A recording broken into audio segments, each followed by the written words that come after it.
ও তো 150 টাকা দাম চাইছে ফুলে। উনি ও আবার চলে গেছিল, দেন আবার ঘুরে আসছে, আসার পরে বলতেছে যে 120 টাকা দিয়ে আপু, 120 টাকা দিয়ে।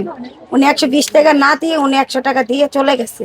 রয়েছে। এখন ফুলের দাম অনেক বাড়তি, ফুলের দাম বাড়তি, বেলি সিজন নাই, যার কারণে আমরা 20 টাকার ফুলটা 30 টাকা বিক্রি করে, যাতে আমাদের দু চার আনা করে কিছুটা উপার্জন হয়।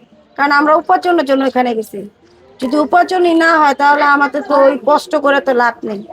সিঙ্গেলে তো আর বসে থাকলে তো আর আমাদেরকে দুই চার আনাকে দিয়ে যাবে না। আমরা উপার্জন করি, কষ্ট করি, ওখানে কষ্ট করে দৌড়াদৌড়ি করে এই ফুলগুলো বিক্রি করতে হয়। 20 টাকা ও দাবি করছে, উনি আবার বলছে গাড়ির থেকে দেখলাম ভিডিওতে যে উনি বলতেছে তুই আমার 20 টাকা দি, তুই আমাকে উল্টা 20 টাকা দিস। এর ভিতর সিঙ্গেল ছেড়ে দিছে উনি তো গাড়ি নিয়ে চলে গেছে, ও তো উঠে গেছে। এখানে আর কি বলবো।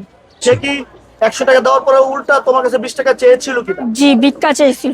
আর বলছে যে পালে তুই আমার ভিক্ষা দি 20 টাকা। এটা কেন বলেছে? 100 টাকা দেওয়ার পরে কেন বলেছে এই কথা? আমি 20 টাকা মতো চাইছিলাম। 20 টাকা চাওয়ার পরে আমি বলছে বোন তুই নিয়ে আসা খাবেন। পরে উনি বলছে যে পালে তুই আমার 20 টাকা দে। আবার বলছে কি যে পালে তুই 20 টাকা আমার ভিক্ষা দি।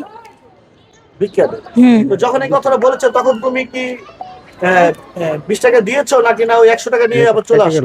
100 টাকা নিয়ে চলে আসছি, সিঙ্গেল ছাইরা তখন তো দিছে। সিঙ্গেল ছেড়ে দিছে, সিঙ্গেল ছেড়ে দিছে, ওই ক্ষেত্রে তো উনিও চলে গেছে, উনিও ও আয়সা পড়ছে।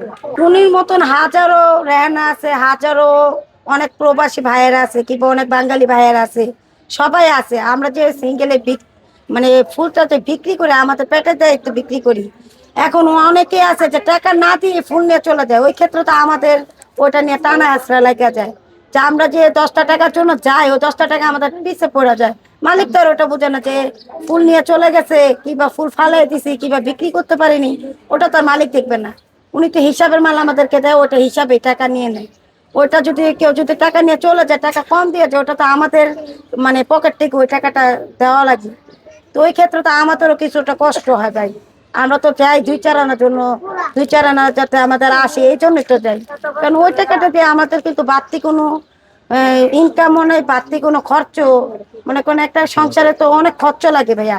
ওই খরচটা মনে করেন তোলার জন্য, যাতে তুলতে পারি, এই জন্যই তো আমরা সিঙ্গেলে যাই ফুল বিক্রি করতে। কারণ অনেকে তো মনে করেন টাকা নিয়ে চলে যায়, টাকা না দিয়ে চলে যায়। এই এই যে এই কাজগুলো যদি উনি না করে, আমরা তো ভালো মতন দু চার আনা নিয়ে ঘর বাল বাচ্চা নিয়ে চলাফেরা করতে পারি। এটাই আমি সবার উদ্দেশ্যে বলবো যে ভাই আমরা সিঙ্গেলে ফুল বিক্রি করি, ঠিক আছে, আপনারা ফুল নিবেন তাও ঠিক আছে। যদি ভাইয়া সিঙ্গেল থাকতে থাকতে যদি দামাদামি করে যখন টাকাটা দিয়ে যান, আমাদের অনেক খুশি হয়, আমাদের অনেক সুবিধা হয়। আর আপনারা যদি টাকাটা নিয়ে যান ভাই, ওটা তো আমাদের পকেট থেকে চলে যায়। তো ওটা তো আর আপনারা ভর্তি করে দেন না, ওটা আমাদের ভর্তি করতে হয়। ওই ক্ষেত্রে আমি সবাইকে বলবো অনুরোধ করে যে যারাই সিঙ্গেলে, সবাই তো সিঙ্গেলে ব্যবসা করে, সবাই যখন ফুলটা নিবেন দয়া করে টাকাগুলো দিয়ে যান।